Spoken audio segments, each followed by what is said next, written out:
Hello everyone, you are now watching Feminist Logic Fail number 4. Today we're gonna check our privilege by learning about the newest kind of oppression on the subway. Manspreading.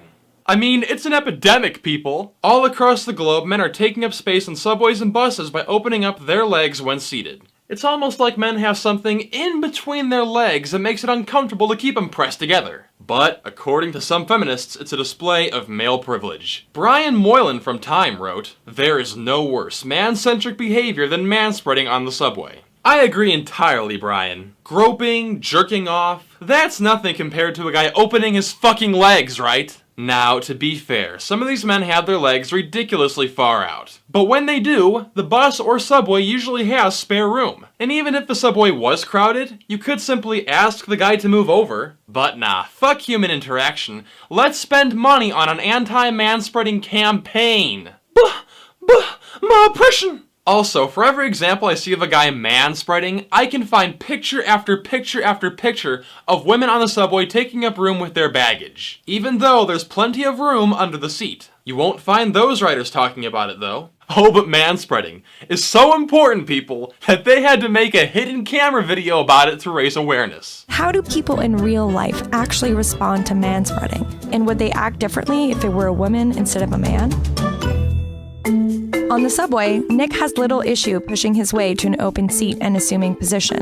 Stop after stop, no one pays any attention to him. I managed to get away with my own version of manspreading too, but not without feeling like people were glaring at me. What? Okay, wow. One person looked in your general direction. Wow. I can't even tell if it's you she was looking at. It could be something off camera. Look at the video. Nobody on the subway is staring at her. Nobody. Oh, but you felt like you were being looked at, so I guess that proves it. My posture alone seems to be a spectacle, one that some subway riders immediately notice and feel compelled to record with their phones to post online or share with their friends. Someone took a photo of you?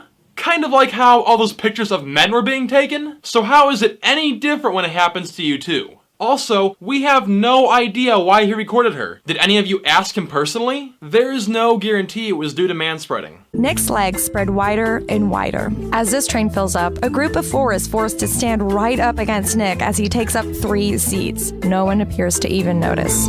But there's an open seat right fucking there! The people at Mike are either blind or they're deliberately trying to mislead you. Obviously, these people are okay with standing. And even if an open seat wasn't there, all they have to do is ask, hey, could you make some room? Have we become so antisocial that we're now afraid to ask people to move over? Thankfully, not everyone let Nick get away with his wide-legged dominance.